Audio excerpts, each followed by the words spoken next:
Hi, this is Bob Burridge, and I'm here to show you my latest studio chart. It's called Painting the Illusion of Glass. Practice drawing ovals. Just get a big sheet of paper and a magic marker and just start practicing. Just keep it at the ends. Don't worry about this. This is not engineering class. This is not mechanical drawing class. This is called drawing. So just keep practicing these. Now that we've practiced doing a whole lot of ovals, let's see how that works in building a glass. Okay? Yeah, there's your oval.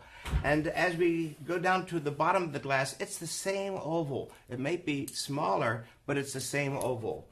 There you go. So it's about the same. Okay? This is a nice little short glass. Now the thing about glass, it's actually thicker on the bottom. The sides are narrow and the bottom is thicker. So we're going to make a really thick bottom down there. There you go. See, the same radius. So we're going to make this side nice and dark. It's like a really thick piece of glass, almost like a hockey puck, but only solid glass. And a little bit more on the dark side here. If it's sitting on a table and you see the back edge of the table through the glass, another cool thing happens. Here's the back edge of the table.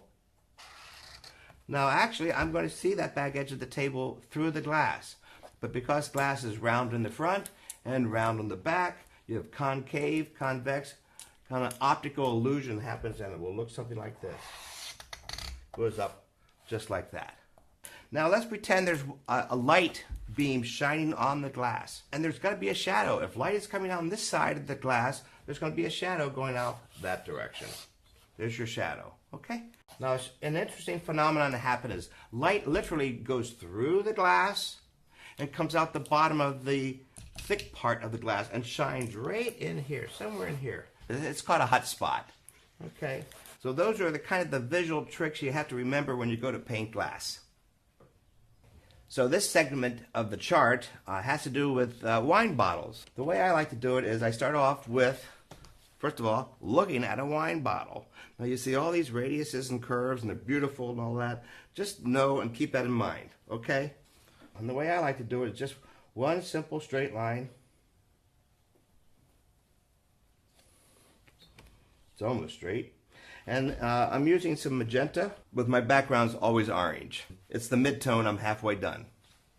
So here come the shoulders. Another straight line on that side, another straight line on this side. And a nice little round radius on the bottom, just like that. Boom, done. There's your wine bottle, real simple. Now we're going to put it on a table. There's your table back there.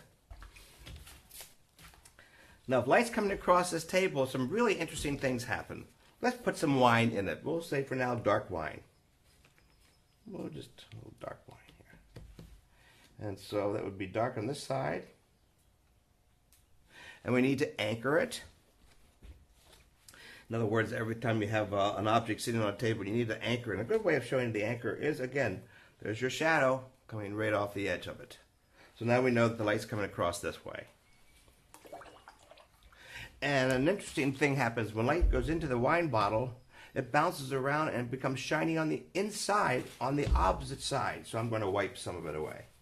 And now up in this area, where there is no wine, I'm going to pretend it's a green, dark green bottle.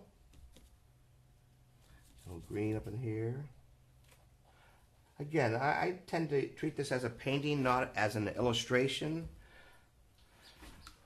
With my brush, again, I'm going to work also in the background a little bit. I'm using a flat brush. It's a little bit easier for me to go around the corners and make those straight edges along the top. Now I'm going to kick it up a little bit. If that side of the glass is going to be brighter, I make sure we put some yellow in there. There we go. Like that. A wine bottle, making 3 straight lines and then putting some dark in for the wine. Make sure the light's inside of it bouncing around, and when there's no wine, a bright green. Now this section is all about painting flowers. When stems go into glass, they kind of go all over the place. I'm sure you've seen it. Here is a brief sketch of flowers in a solid vase. And when I do flowers, I make sure that I think about the silhouette, the design of the composition first, before we get into stems. This is covered more in my other how to paint flowers, loosen up and paint wild and crazy, loose, juicy flowers. So again, the illusion of glass, the stems rather, we're going to go into the glass. Let's make them nice and clean. So we just make it up. So it comes to the neck of the glass and usually spreads out, going into the glass. So now they're going to go into the water. When they go into the water, you all know it goes to the left or to the right a little bit. Let's see what happens. Now when stems go underwater, they tend to be out of focus. So I just, while it's still wet, just rub my fingers across. Blend it in a little bit. You don't want this to be perfect. So now, that's the illusion of them being out of focus. And that's how you paint the illusion of stems.